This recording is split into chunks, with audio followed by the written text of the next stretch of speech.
Question number 16 की तरफ, अधिगम की अभिप्रेरणा को किस प्रकार कायम रखा जा सकता है। अधिगम के लिए जो अभिप्रेरणा होगी उसको किस प्रकार से आप जो है कंटिन्यू बनाए रख सकते हो। तो प्रवीणता अभिमुखी लक्ष्यों पर जोर देकर, बहुत आसान क्रियाकलाप देकर, यंत्रवत, भाई यंत्रवत याद करवा कर तो कैसे भी प्रेरणा होगी, बिल्कुल नहीं, नेगेटिव है। ये यंत्रवत मैंने बोला था, ठीक है।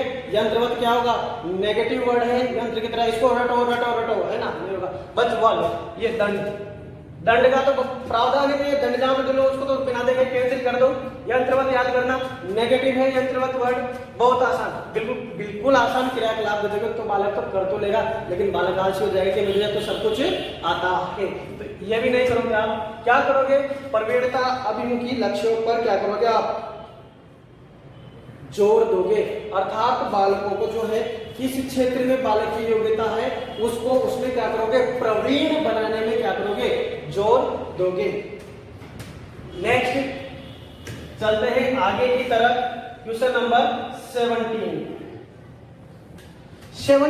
क्या पूछ रहा है आपसे, क्वेश्चन नंबर 17 में वो अधिगम की सर्वोत्तम अवस्था कौन सी है। ये फिर देखिए अच्छा क्वेश्चन है। ये पूछा है कि किस स्थिति में जो है अधिगम सबसे अच्छा होगा। निम्न उत्तेजना, उच्च भय, निम्न उत्तेजना भाई अगर मोटिवेशन ही नहीं है, बालक के पास एक्साइटमेंट ही नहीं है, बालक न्यूट्रल हो रहा है तो कैसे सिखाओगे। और ऊपर आपने उच्च भय अलग कर दिया तो बालक को डरा के सिखाओगे क्या, नहीं, एक भय वाला। संतुलित उत्तेजना, कोई भय नहीं, बिल्कुल सही बात है। ये संतुलित उत्तेजना रखते हैं, मतलब जो है एक्साइटमेंट भी क्या हो, बैलेंस हो, ज्यादा एक्साइटमेंट भी नहीं होना चाहिए, और डर का तो कोई स्थान है ही नहीं। तो ऑप्शन देख लो आप, संतुलित उत्तेजना नॉर्मल होगी, बैलेंस्ड होगी, जो एक्साइटमेंट है वो, और कोई भी भय नहीं होगा, ये आंसर सही है। उत्तेजना भाई दोनों नहीं, ये तो ठीक है, लेकिन उत्तेजना ही नहीं होगी तो बालक को कैसे सिखाओगे आप, एक्साइटमेंट होना जरूरी है। उच्च उत्तेजना और उच्च भय, उच्च उत्तेजना का मतलब ज्यादा है भावनाओं में बह जाता है बालक, है ना, तो भावनाओं में नहीं बहना है, भावनाओं में बह गए आप तो फिर आपको क्या मिल गया, भय भी मिल गया, तो ये तो गलत है ना। तो इसका जो है अधिगम की सबसे अच्छी परिस्थिति कब होगी, जब आप बालकों को उत्तेजना का स्तर कैसा दोगे, संतुलित, और उनके मन से जो भय है उस भय को क्या करोगे, दूर करोगे। आगे बढ़ते हैं, क्वेश्चन नंबर 18।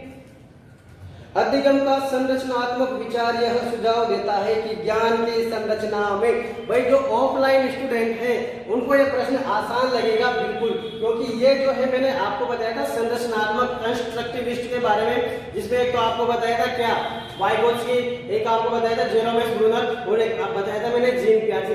क्या कहते हैं संरचनावादी, क्वेश्चन को करने से पहले मैं जो बोल रहा हूँ उसमें ध्यान दीजिए। संरचनावादी क्या कहते हैं, संरचनावादी ये कहते हैं कि अपने ज्ञान का निर्माण सक्रिय रूप से करते हैं बालक, क्या करेंगे, अपने ज्ञान का निर्माण जो है क्या करते हैं, सक्रिय रूप से करते हैं, अर्थात क्या करते हैं, करके सीखना, है ना।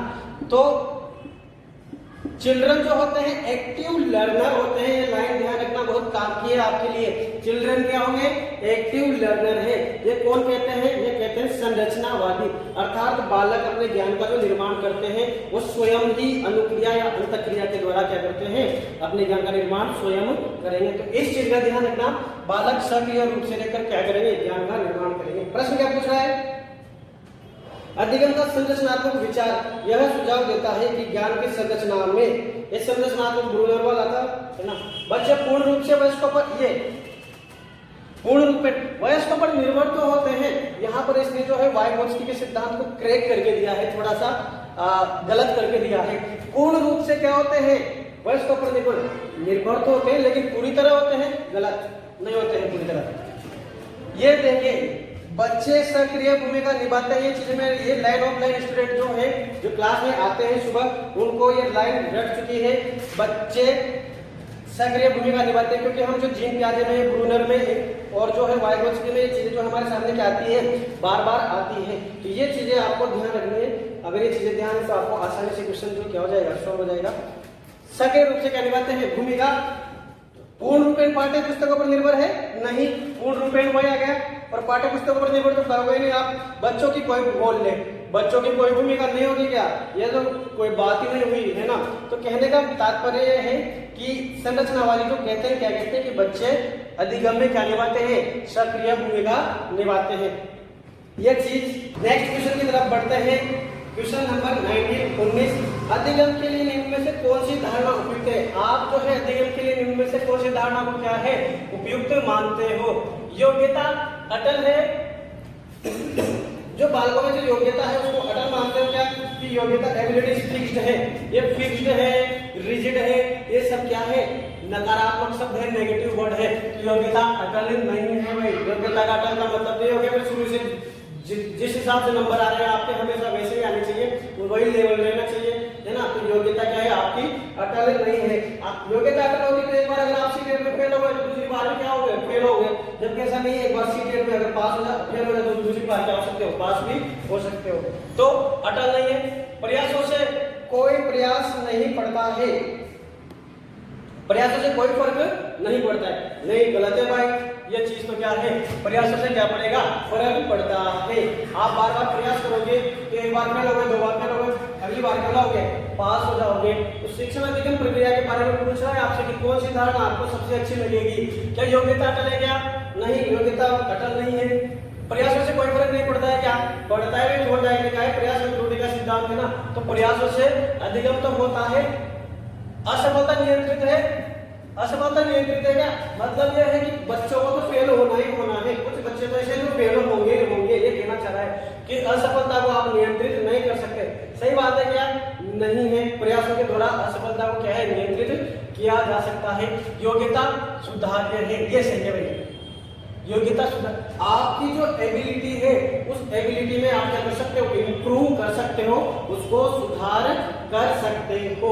ठीक है। अगर योग्यता सुधारी नहीं होती तो आपका एक रिजल्ट क्या रहता? हमेशा समान रहता, जबकि ऐसा नहीं होता है। ये योग्यता जो होती है आपकी क्या होती है? इंप्रूव होती रहती है। क्वेश्चन नंबर 20 की तरफ आगे बढ़ते हैं। क्वेश्चन नंबर 20 क्या पूछ रहा है आपसे? निम्न में से कौन सी परिपाटी विद्यार्थियों में संकल्पनात्मक समझ को बढ़ोतरी करने में सहायक है? Conceptual understanding among students likely to improve in the setting which emphasis on, मतलब जो है संकल्पनात्मक कंसेप्चुअल जो समझ है उसको बढ़ाने के लिए क्या कौन सी चीज जो है आवश्यक मानते हो आप? नेक्स्ट, हाँ, क्वेश्चन नंबर 20 है। निम्न में से कौन सी परिपाटी विद्यार्थियों में संकल्पनात्मक समझ को बढ़ोतरी करने में सहायक है? जो कंसेप्चुअल जो समझ है उसको कौन बढ़ाएगा?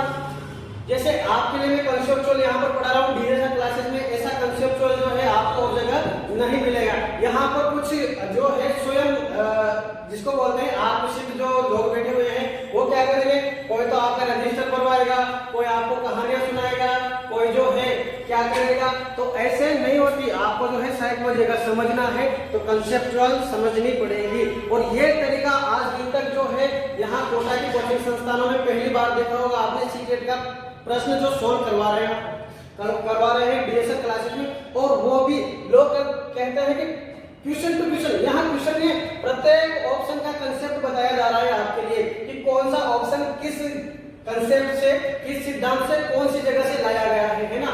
तो ये आपको करना ये है कि ये जो वीडियो चल रहा है उसको लाइक, शेयर और जो है सब्सक्राइब करना है डीएसएल क्लासेस को, ताकि आपको ऐसे वीडियो जो है और मिल सके। और इस कोटा के मार्केट में आपको बताना है कि साइकोलॉजी के जो स्वयं सिद्ध लोग बैठे हुए हैं जो अपने आप में समझते हैं, उनको पता चले, धमाका मचे कि डीएसएल क्लासेस भी एक क्लासेस है जहां पर शिक्षण भर्ती प्रक्रिया के जो है उत्कृष्ट परिणाम देके हम आए हैं। और आपके सामने उदाहरण है, पिछली बार जो विद्यार्थी पढ़ के गए हैं उनको पता है कि एज इट इज जो है प्रश्न रटवाई नहीं है मैंने कभी। और मैं बाल स्टूडेंट से बोलता भी हूँ क्लास में कि ये रटने की आवश्यकता नहीं, तो कंसेप्ट को समझो। और जो विद्यार्थी कंसेप्ट समझता है वही आपको क्या होगा? परीक्षा में सफल होगा। ठीक है। तो इस चीज को ध्यान रखना। और ऐसी भी अगर आपको मजेदार क्लासेस लगे तो एक बार आप डीएसएल क्लासेस में जरूर संपर्क करिएगा। मैं आपसे वादा करता हूँ कि जितने भी आपने अभी तक स्वयं सिद्ध लोग देखे हैं, स्वयं सिद्ध मनोविज्ञान के जो है भगवान देखे हैं, उन भगवानों से श्रेष्ठ मैटर आपको यहाँ पर मिलेगा। और ट्यूशन भी जो है उन सभी लोगों से जो है आपको बेटर मिलेगा। यहाँ पर यहाँ केवल थ्योरी नहीं करवाई जाती, ट्यूशन की प्रैक्टिस भी जो है आपको साथ में मिलेगी। और ये इनोवेशन किया है डीएसएल क्लासेस में। हमारे जो डीएसएल है उनके विचार है कि हमारे जो विद्यार्थी है ये जो मकड़ जाल में फंसे हुए हैं उस मकड़ जाल से इनको क्या करना है? मुक्त करवाना है। वास्तव में मनोविज्ञान की पढ़ाई होती कैसी है, उस मनोविज्ञान की पढ़ाई को हमको क्या है जानना है, जो कि हमारे केंद्रीय विद्यालय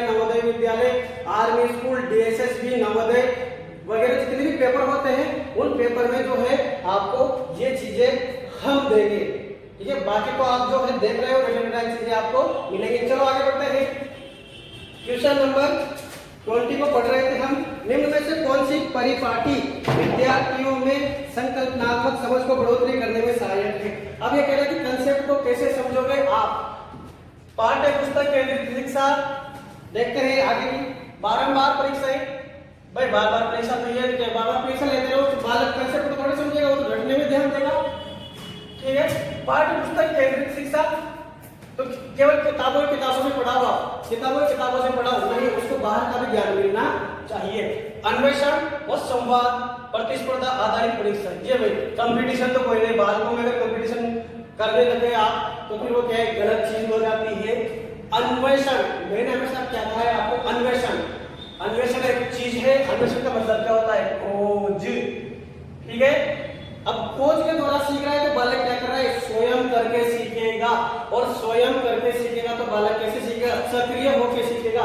और जहां पर भी बालक सक्रिय होकर सीख रहा है वहां पे उससे श्रेष्ठ ऑप्शन कोई भी नहीं है। तो ये जो है आपको संकल्पनात्मक समझ, ये संकल्पनात्मक समझ को कौन बढ़ाएगा, तो अन्वेषण व संवाद। इसको जब देखोगे आप, इसके अंदर जाओगे तो अन्वेषण लिखा हुआ है खोज, और खोज के बारे में बात कौन करते हैं शिक्षा प्रक्रिया में, जेरोम एस ब्रूनर, ठीक है। कौन करेंगे, जेरोम एस ब्रूनर। तो कंसेप्ट से रिलेटेड करवा रहा हूं आपको।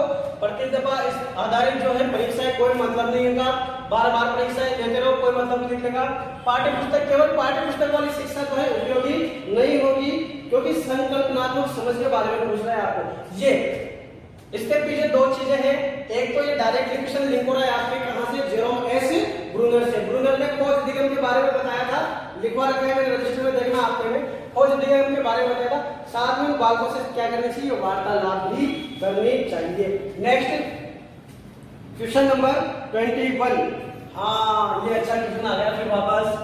बच्चों को सीखने में कठिनाई कब होगी, कब बालक जो है सीखने में कठिनाई का अनुभव करेंगे।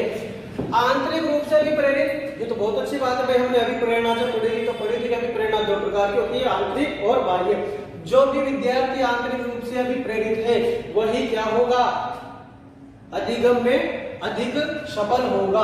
अधिगम सामाजिक संदर्भ में हो, विषय वस्तु को बहु रूपों में प्रस्तुत करना और सूचना अलग अलग टुकड़ों में प्रस्तुत की जाए। ये प्रश्न बहुत अच्छा है, यहाँ पर उलझेंगे विद्यार्थी।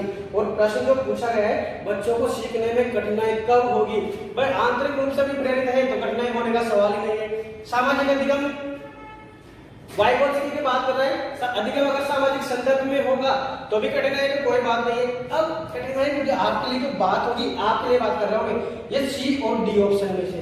तो एक चीज ध्यान रखना, अब कैसे करोगे यहाँ पर, अब मैं चाहूँ तो आपको टिक लगा के बता सकता हूँ इसका आंसर ये होगा, इसका आंसर ये होगा, लेकिन हमें क्या करना है, हमें कंसेप्ट पे जाना है। कंसेप्ट पे कहाँ चलेंगे, विषय वस्तु को बहुरूपों, मल्टीपल फॉर्म्स में प्रस्तुत करना।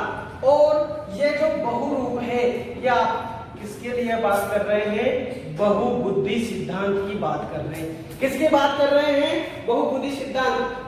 बहुरूप मतलब एक कक्षा में बहुत सारे विद्यार्थी होते हैं, तो एक विद्यार्थी को किस तरीके से समझ में आता है तो दूसरे विद्यार्थी को क्या आएगा, अलग तरीके से समझ में आएगा। तो विषय वस्तु को बहुरूप में प्रस्तुत करना अच्छा तरीका है, लेकिन ये सूचना अलग अलग टुकड़ों में प्रस्तुत की जाए। एक तो सूचना का कोई मतलब नहीं है यहाँ पर, और यह है कि मैं आपको एक क्वेश्चन आज करवा दूं, है ना, एक क्वेश्चन करवा के मैं वीडियो बंद कर देता, फिर उसका जो है अगला क्वेश्चन कल करवाऊं, तो आपके लिए उपयोगी होगा क्या, नहीं होगा। जबकि इसी प्रश्न को मैं अलग अलग तरीके से बताऊं तो आपके लिए वो क्या होगा, उपयोगी होगा। तो एक कंसेप्ट देखना आप, आंतरिक रूप से भी प्रेरित बहुत अच्छा है, पढ़ रखा है।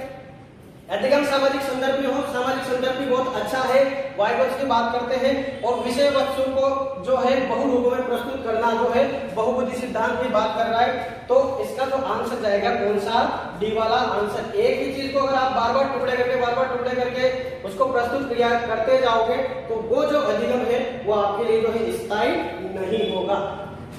नेक्स्ट क्वेश्चन नंबर 22 की बात करते हैं। मैं फिर कह रहा हूं आपसे, ये जो सिखाया जा रहा है आपको, ये बताया जा रहा है, ये स्वयं सिद्ध लोग जो बैठे हुए हैं यहाँ पर कहीं नहीं मिलेगा आपको। एक एक ऑप्शन के साथ कंसेप्चुअल जो है जानकारी, कंसेप्चुअल नॉलेज कोई नहीं देगा। यहाँ पर केवल आपको काम करवाया जाता है, या तो कहानी सुनाने का या रटवाने का।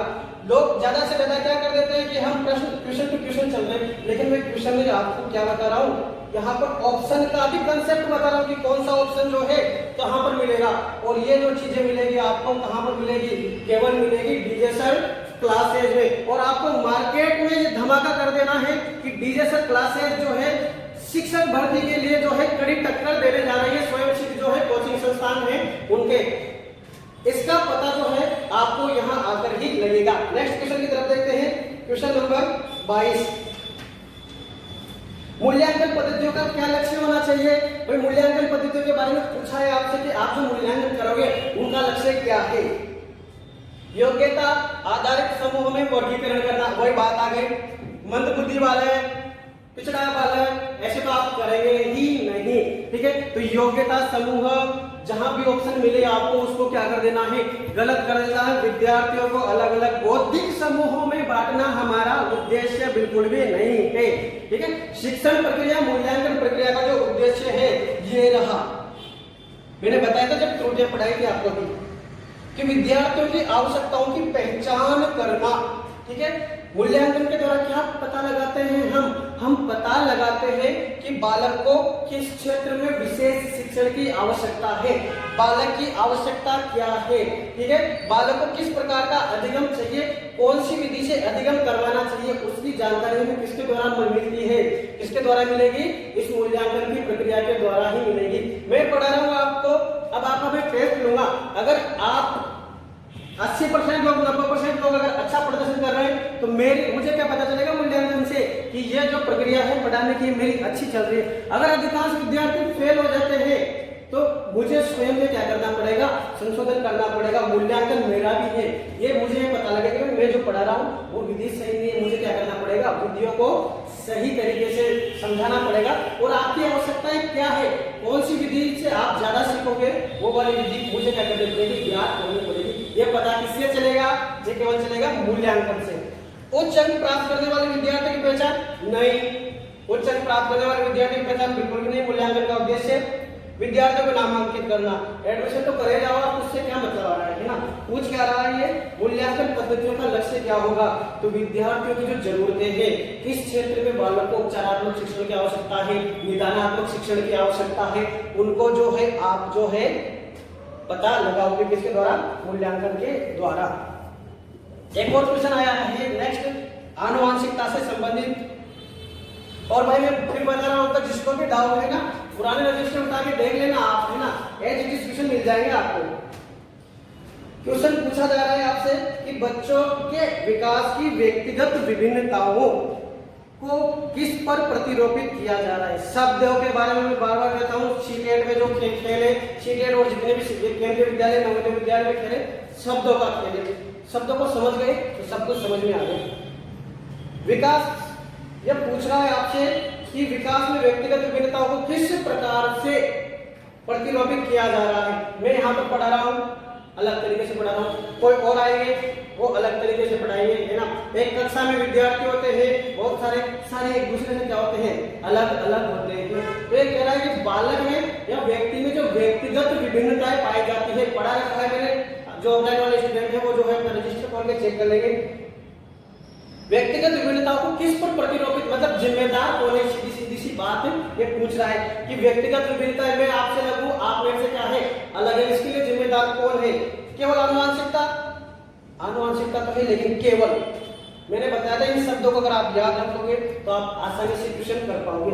तो केवल जितने भी है, केवल ये वाला ऑप्शन गलत हो गया, केवल पर्यावरण वाला ऑप्शन गलत हो गया, न आनुवांशिकता न पर्यावरण, ये किस पर करेगा फिर, अगर इन दोनों पे नहीं करेगा तो ये भी गलत। थर्ड वाला जो ऑप्शन होगा ये क्या कह रहा है, आनुवांशिकता और पर्यावरण की पारस्परिकता पर। ये बताया भी गया है आपके लिए कि व्यक्ति का जो विकास होता है, मानव का जो विकास है वो आनुवांशिकता व पर्यावरण की पारस्परिकता का ही परिणाम है। प्रश्न में पूछा गया है विकास, आनुवंशिकता और गुणनफल क्या होगा, वातावरण या पर्यावरण। बराबर क्या होगा, विकास होगा, है ना। तो ये विकास है, इस चीज को आपको क्या रखना है, ध्यान रखना है। तो ये जो पूछा गया है कि व्यक्तिगत विभिन्नता किस पर निर्भर करेगी, तो आनुवंशिकता वो पर्यावरण पर निर्भर करेगी। आगे बढ़ते हैं, क्वेश्चन नंबर 24। बहुत ही बढ़िया प्रश्न है, मेरा पसंदीदा प्रश्न है, और ये बताया भी है मैंने आपको। ये प्रश्न लिखा नहीं है, हालांकि यहाँ पर बता देता हूँ आपको क्या पूछ रहा है। क्वेश्चन नंबर 24 बहुत अच्छा प्रश्न, ऐसे प्रश्न आपको अक्सर देखने को मिलते हैं। और ध्यान रखना, वाई बोध सी सबसे पहले हम पढ़ाने लगे हैं, और कुछ लोग डायरेक्ट रटवा देते हैं कि वाई बोध सी ने पहाड़ बताया, वाई बोध सी ने ये बताया। अब यहाँ पर जो प्रश्न पूछा गया है, आप पहाड़ रट जाओगे, उससे पार पड़ने वाली नहीं है आपकी, है ना। यहाँ पर जो प्रश्न है वो क्या है, सबसे पहले तो मैंने आपको बताया था, क्वेश्चन बाद में देखेंगे।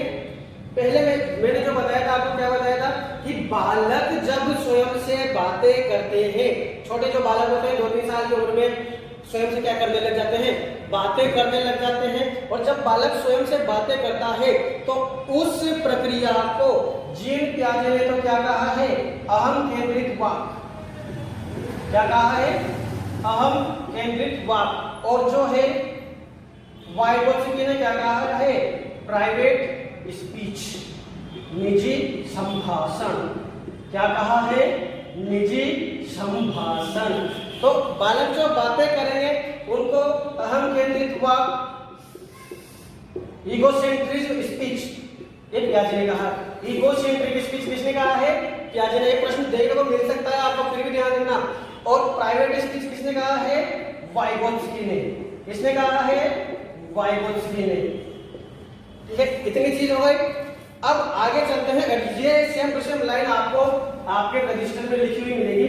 ये पूछ रहा है आपसे, एक कार्य के दौरान साइना स्वयं से बात कर रही है कि वह कार्य पर किस प्रकार प्रगति कर सकती है। वाइगोत्स्की के भाषा चिंतन के बारे में दिए गए विचार के अनुसार इस तरह की व्यक्तिगत वाक्य क्या दर्शाता है, यह है प्रश्न। आप रट कर चले गए प्राइवेट स्पीच, है ना। अब प्रश्न देखिए, तभी मैं कह रहा हूं कि कंसेप्ट स्वनियोजन नियमन। बी, आत्मकेंद्रितता। वाइगोत्स्की के अनुसार पूछा है, ध्यान रखना इस चीज को, कंफ्यूज करने की फुल कोशिश करेगा। और मेरा सबसे पसंदीदा प्रश्नों में से आता है ये मनोवैज्ञानिक विकार। मनोवैज्ञानिक विकार, आजकल ऐसे प्रश्न जो है आपको देखने को मिलेंगे, और गए जमाने में और डायरेक्शन पावला होंगे, संज्ञानात्मक उनके भी प्रश्न जो आएंगे वो डायरेक्ट नहीं आते, वो एजुकेशनल इंप्लीमेंट जो होता है उन पर आधारित होते हैं। अपरिपक्वता, ये चीज है। ये क्या कह रहा है कि जो बालक व्यक्तिगत बात कर रहा है, प्राइवेट स्पीच कर रहा है, वो क्या दर्शाएगा। क्या बालक आत्म केंद्रित है, पूछा किसके अनुसार है, वाइगोत्स्की के अनुसार। जी नहीं, वाइगोत्स्की के अनुसार जो है आत्म केंद्रित नहीं है। मनोविज्ञान विकार है क्या, नहीं है। संज्ञानात्मक परिपक्वता नहीं है।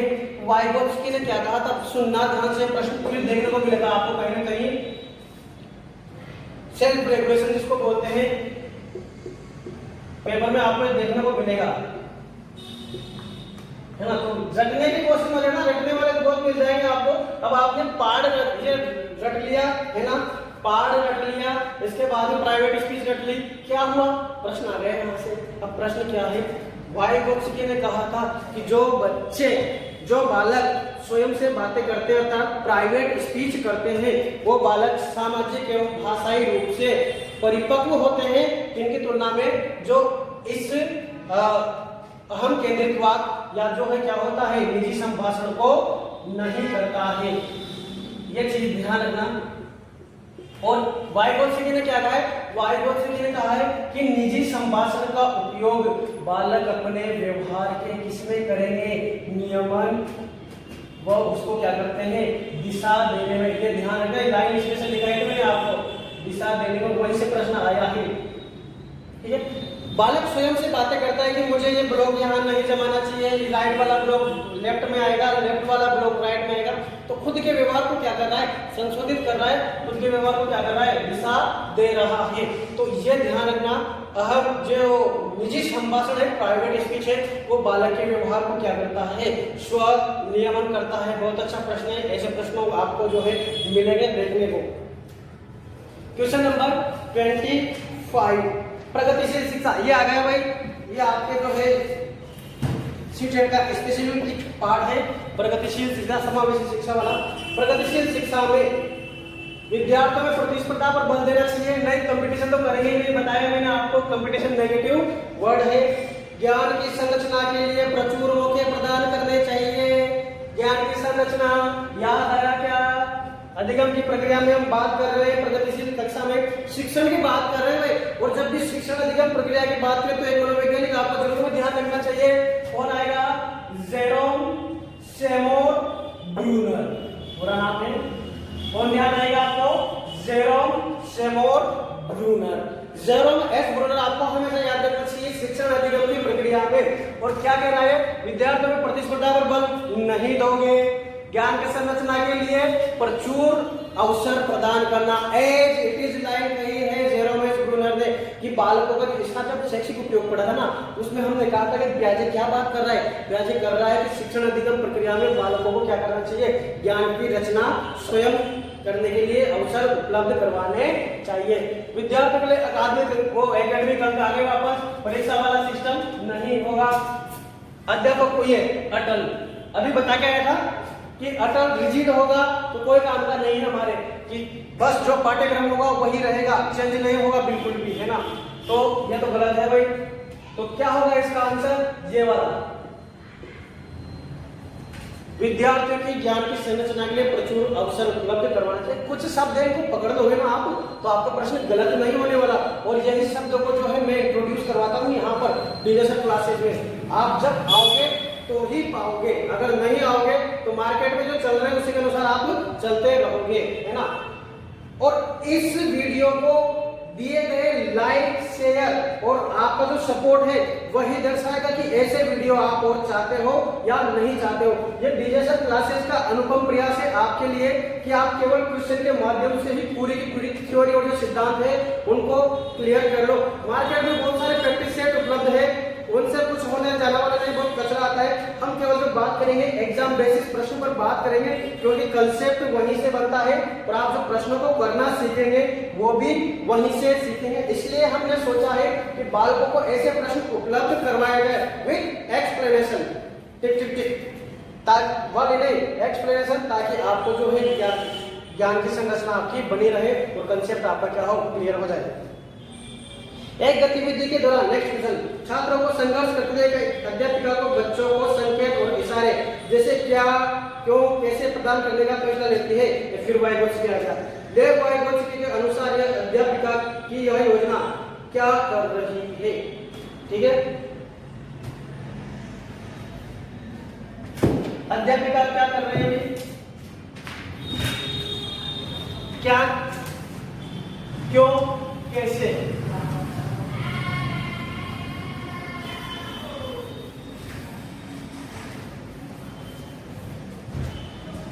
ये बोल रही है कि क्या, क्यों, कैसे प्रदान करने का, मतलब ये क्या, क्यों, कैसे प्रश्न है, उनका उत्तर प्रदान करने का फैसला कर रही है, उनका उत्तर प्रदान कर रही है। तो क्या कर रही है? सहायता कर रही है। उस सहायता के द्वारा क्या कर रहे हैं? बालक कार्य कर रहे हैं। और जब बालक सहायता के द्वारा कार्य करते हैं तो ये रहा क्वेश्चन आपका। अधिगम के लिए पाठ आधार संरचना का काम करेगी। पाठ मतलब इसके फोल्डिंग, इसके फोल्डिंग के बारे में बताया था मैंने आपको। तो यही इसके फोल्ड में अध्यापिका क्या कर रही है? प्रयास कर रही है। छात्रों में प्रत्याहार विकास प्रवृत्तियां नहीं, विड्रॉल टेंडेंसी को नहीं करेगी पैदा। अधिगम की प्रक्रिया अर्थहीन होगी, इसका तो कोई अर्थ ही नहीं है। ऐसे कैसे होगा? वाइगोत्स्की ने स्पष्ट रूप से बोला है। नेक्स्ट, बच्चों के लिए अधिगम को अनुप्रेरित करेगी, निष्प्रेरित, ठीक है। निष्प्रेरित कैसे होगा? कोई बालक अध्यापिका जो है सहायता कर रही है तो ये तो प्रेरित करेगी, है ना, निष्प्रेरित नहीं करेगी। तो ये भी क्या हो जाएगी? गलत हो जाएगी। वाइगोत्स्की के अनुसार पूछा है और शिक्षिका सहायता कर रही है, तो सहायता जो क्या होती है? इसके फोल्डिंग, सहायता दे रही है इसके फोल्डिंग। शिक्षिका का अगर पूछा जाता तो क्या हो जाता MKO कि वो जो 60 का है वो क्या कहलाएगी MKO। नेक्स्ट क्वेश्चन है, एक खेल की क्रिया के दौरान चोट लगने पर रोने लगता है। यह देखकर उसके पिता ने कहा, लड़कियों की तरह क्यों रोते हो, ऐसा व्यवहार नहीं करो। पिता का यह कथन क्या है? अब जैसे बालक रो रहे हैं तो रोने की प्रक्रिया को किससे जोड़ दिया? लड़कियों से जोड़ दिया। प्रश्न पूछा गया है कि पिता जो कह रहे हैं राहुल के, वो क्या कह रहे हैं कि लड़कियों की तरह क्यों रोते हो, क्या प्रकट कर रहे हो? लैंगिक रूढ़िवादिता को चुनौती दे रहे हैं? नहीं। लैंगिक रूढ़िवादिता को चुनौती देने का मतलब तो ये है कि जो परंपरागत रूढ़िवादियां चल रही है उनको क्या करोगा, उनको हटाना। नेक्स्ट, लैंगिक भेदभाव को कम करता है? नहीं भाई, बढ़ा रहा है। भाई वो ये कह रहे हैं कि रोएगा तो लड़कियां ही रोती है, लड़के नहीं रो सकते। जबकि आपको पता होगा बहुत सारे लड़के हैं ना खूब रोते हैं, है ना। तो रोना, एक चीज ध्यान रखना, संवेगात्मक संतुलन के लिए रोना आवश्यक है ना। तो रोया करो खूब, मेंटली फ्रेश फील करता है इंसान, हाँ हल्का महसूस करता है। तो लैंगिक समानता को बढ़ाता है? नहीं भाई। लैंगिक रूढ़िवादिता को दर्शाता है? बिल्कुल। ये वाला आंसर आएगा। क्या कह रहे हैं कि लड़कियों की तरह क्यों रो रहे हो? जेंडर बायस्ड हो गया ना, जेंडर की बात करें ना, लड़कियां और लड़के, तो जहां पर जेंडर की बात हो गई वहां पर उनका स्टेटमेंट क्या हो गया? जेंडर बायस्ड हो गया। अर्थात वो कहना चाह रहे हैं कि लड़कों को नहीं रोना चाहिए, जबकि ये बात गलत है। की तरफ चलते हैं, क्वेश्चन नंबर 28। ठीक है, अभी एक चीज बताई थी मैंने, बहुबुद्धि के बारे में प्रश्न आ गया, वहीं से बहुबुद्धि से। बहुबुद्धि का सिद्धांत जोर देता है कि, किस पर जोर दे रहा है बहुबुद्धि का सिद्धांत? आइए बात करते हैं। एक आयाम में बुद्धिमत्ता अन्य सभी आयामों में बुद्धिमत्ता निर्धारित करते शब्द को देखना। क्या कह रहा है? ये कह रहा है कि एक आयाम मतलब जैसी बुद्धि आपकी एक कार्य में है, किसमें है? जैसी बुद्धि आपकी किसमें है? एक कार्य में। वैसी बुद्धि क्या होगी? दूसरे कार्य में भी होगी। ऐसा होता है क्या? ऐसा होता है क्या? ऐसा नहीं होता। अर्थात बुद्धि के क्या होते हैं? अलग अलग पक्ष होते हैं। एक क्षेत्र में आप क्या हो सकते हैं? कमजोर हो सकते हैं, जिसे किसी की राइटिंग खराब है उसके बोलना बहुत अच्छा आता है, किसी की जो है भाषा कमजोर है लेकिन उसको जो है एक्टिंग, डांसिंग वगैरह बहुत सारी चीजें आती है। तो क्या कह रहा है कि एक आयाम में बुद्धिमत्ता अन्य सभी आयामों में बुद्धिमत्ता को निर्धारित करती है। अगर एक चीज में अच्छा है बालक तो क्या सभी चीजों में अच्छा होगा? नहीं। तो ये वाला ऑप्शन क्या हो जाएगा? गलत हो जाएगा। बुद्धिमत्ता के विभिन्न दशाएं हैं, ये लो भाई, विभिन्न दशाएं मतलब मल्टी डायमेंशनल सिद्धांत है बहुबुद्धि, और पूछा गया है बुद्धि की विभिन्न दशाएं। कितना सीधा प्रश्न है, सब क्वेश्चन पूछा वैसे ही उत्तर मिल रहा है कि आयाम में बुद्धिमत्ता ने बुद्धिमत्ता को निर्धारित कर दिया, नहीं करेगी। ठीक है, एक विषय में बालक कमजोर हो सकता है, दूसरे विषय में प्रतिभाशाली अच्छा मतलब अच्छा हो सकता है। बुद्धिमत्ता की विभिन्न दशाएं हैं, हमने पढ़ी अलग अलग दशाएं। गत्यात्मक बुद्धि होती है, जो है सृजनात्मक बुद्धि होती है, देशिक बुद्धि होती है ना, अलग अलग प्रकार की स्थानिक बुद्धि होती है। तो अलग अलग प्रकार की बुद्धियां हार्वर्ड गार्डनर के द्वारा बताई गई। बुद्धिमत्ता में कोई व्यक्तिगत विभिन्नता नहीं है, ऐसा है क्या? तो स्वाभाविक सी बात है, मेरी बुद्धि अलग है, आपकी बुद्धि अलग है, आप भी जो सहपाठी बैठे हुए हैं उनकी बुद्धि अलग है, सबकी अलग अलग बुद्धियां हैं। तो ये सही है क्या? जैसे व्यक्तिगत विभिन्नता को हम देखते हैं ना, तो व्यक्तिगत विभिन्नता किस पर आधारित होती है? व्यक्तिगत विभिन्नता एक आधार बुद्धि भी तो है कि नहीं है? शारीरिक के साथ साथ क्या है? बौद्धिक विभिन्नता भी तो व्यक्तिगत विभिन्नता का आधार है। तो बुद्धिमत्ता में कोई व्यक्तिगत विभिन्नता नहीं होती। नहीं, गलत बात, बिल्कुल गलत बात, ऐसे नहीं कहते, है ना। बुद्धि लब्धि केवल वस्तु परिचय, ये वर्ड आ गया। अब इसको आपको पढ़ने की जरूरत नहीं है। कौन सा वर्ड आ गया? नेगेटिव। नेगेटिव क्या आ गया? नेगेटिव वर्ड आ गया। नेगेटिव वर्ड आ गया, है ना। नेगेटिव वर्ड आते ही है ऑप्शन तो आपको क्या कर देना है? छोड़ देना है। ठीक है, बुद्धिमत्ता में व्यक्तिगत विभिन्नताएं नहीं होती, गलत है। व्यक्तिगत विभिन्नता होती है बुद्धि की। बुद्धिमत्ता की विभिन्न दशाएं हैं, ये बिल्कुल सही है भाई। अलग अलग व्यक्तियों में क्या होती है? अलग अलग बुद्धि होती है। और ये वाला मैंने बताया दिया आपको कि अलग जो है, एक में अगर प्रतिभाशाली है तो जरूरी नहीं सभी में प्रतिभाशाली होगा। ठीक है, नेक्स्ट। और ये वाला फिर अच्छा वाला प्रश्न, जिस मनोवैज्ञानिक जिस पक्ष पर मैं बल देता हूँ आपको सबसे ज्यादा, उसी के प्रश्न जो है पेपर में सबसे ज्यादा देखने को मिले। एक और पेपर है, एक और प्रश्न आया है जो आज सुबह ही, पहले तो पढ़ाया था मैंने लॉकडाउन से पहले ही, लेकिन ये चीज जो है आज सुबह ही पढ़ाई गई है आपकी क्लास में, ऑफलाइन क्लास में। कौन सा? ऑप्शन देख के समझ गए होंगे।